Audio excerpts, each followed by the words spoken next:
Hello, this is Brandon from Motivational Speech Podcast. I have a great gift for you. I'm sharing some of the highly valuable life-changing free audiobooks. You can find the audiobooks link in the description. These audiobooks can change your life, so don't waste them. Our connection with others can only be as deep as our connection with ourselves. And there perhaps is no time in recent memory when it's more necessary to actually cultivate empathy and connection in order to make sense of the profound changes that we're all undergoing. Everywhere we turn, we can't grapple with the many urgent issues facing us and facing our planet without understanding ourselves first. And in Atlas of the Heart, Brene and her team of researchers and therapists and educators and others have so richly explored how to cultivate an emotional vocabulary. Like, we need the words, the language, the expressions that help us process and identify what it is we're feeling and what is happening to us, and to be able to communicate that to other people.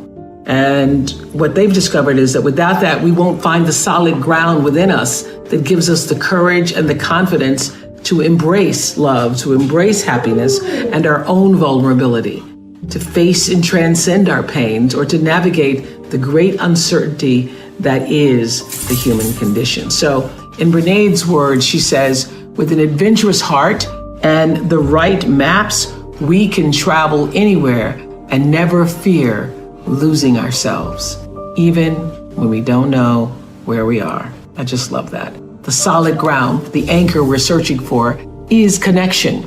And it is within each of us. But to forge meaningful connections with others, again, we have to first connect with ourselves. And I know we're doing a lot of connecting this week with family and friends. We have to establish a common understanding of the language of emotions and human experience in order to do that. As you're trying to figure out, what do I do? How should I do it? First of all, I will say this, that when you don't know what to do, my girls have heard this over 100 times. When you don't know what to do, you do nothing. You get still until you do know. Because when you have to ask everybody else, should I do this? Should I? And that's whether it's buying a pair of shoes or going with a guy, buying a house, taking a job. Should I? When you have to ask everybody else, it means you don't really know the answer fully yourself. So you get still, be still, and know the answer will come. Here are variations on a few grand themes, beginning with this. Pick a problem, any problem. The list is long. Here are just a few that are at the top of my list. There's gun violence, and there's climate change, and systemic racism, economic inequality, media bias. The homeless need opportunity. The addicted need treatment. The dreamers need protection. The prison system needs reforming. The LGBTQ community needs acceptance. The social safety net needs saving, and the misogyny needs to stop. But you can't fix everything. But what can you do? Here and now, I believe you have to declare war on one of our most dangerous enemies, and that is cynicism. Because when that little creature sinks in, its hooks into you, it'll cloud your clarity, it'll compromise your integrity, it'll lower your standards, it'll choke your empathy, and sooner or later, cynicism shatters your faith. When you hear yourself saying, oh, it doesn't matter what one person says, oh well, so what? It's not gonna make any difference what I do, who cares? When you hear yourself saying that, know that you're on a collision course for our culture. And I understand how it's so easy to become disillusioned, so tempting to allow apathy to set in. Because anxiety is being broadcast on 157 channels, 24 hours a day, all night long. And everybody I know is feeling it. But these times are here to let us know that we need to take a stand for our right to have hope.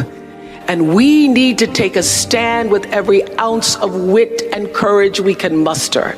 The question is, what are you willing to stand for? That question is going to follow you throughout your life. And here's how you answer it. You put your honor where your mouth is. Put your honor where your mouth is. When you give your word, keep it. Show up, do the work, get your hands dirty, and then you'll begin to draw strength from the understanding, the true knowing that history is still being written. You're writing it every day. The wheel's still in spin, and what you do or what you don't do will be a part of it. More than ever, I would have to say, I miss the Oprah Winfrey show. I chose to let it go. I felt that I'd said everything I needed to say after 25 years, and I wanted it to be my decision when I let it go.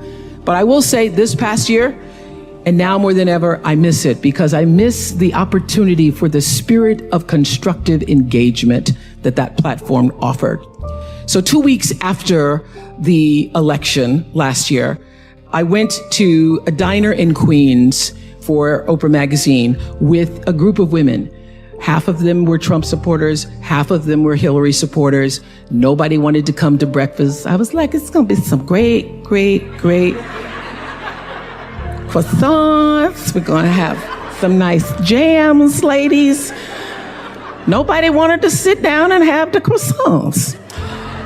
So everybody came in the room all tight and hardened. And so I was able to, they were like, well, I've never been this close to these Hillary elitists. I've never been this close. And there other people were saying, well, I never sat this close to Trump supporter before, but we're going to do it.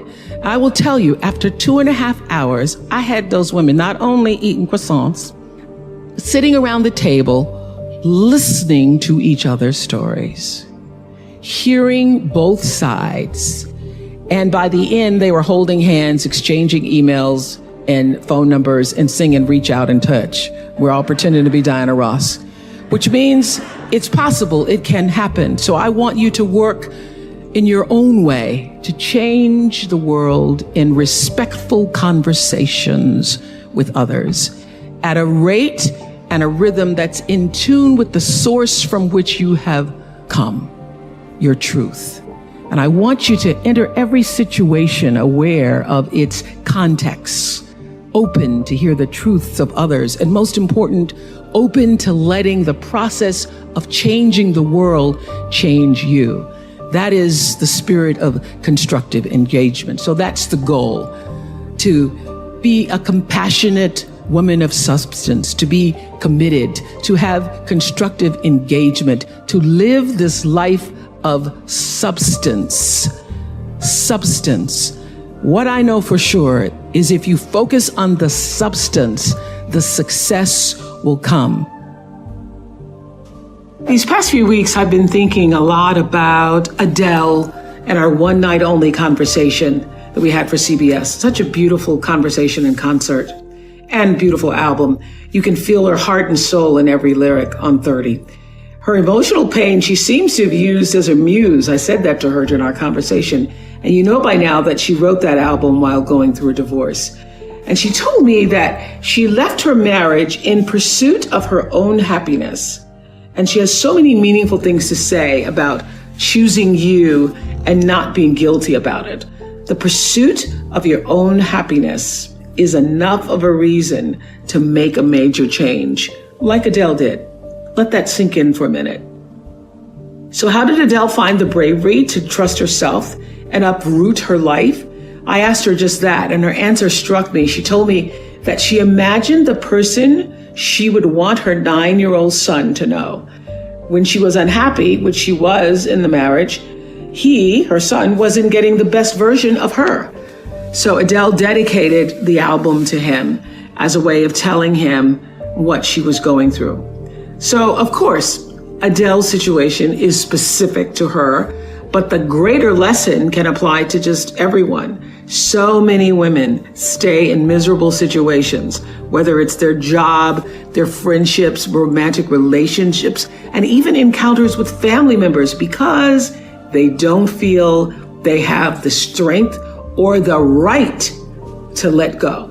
They might feel scared to put themselves first, to listen to that voice that's in your spirit saying, do what's best for you, make the change.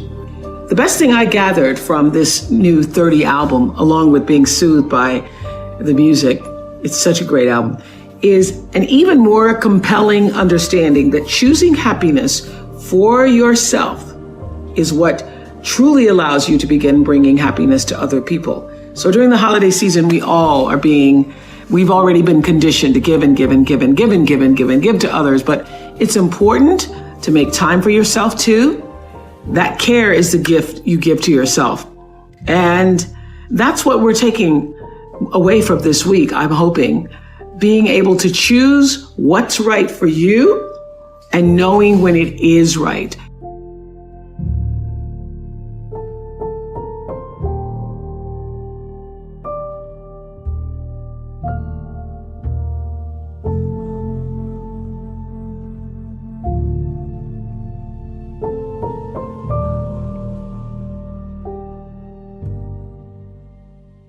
Hello, this is Brandon from Motivational Speech Podcast. I have a great gift for you.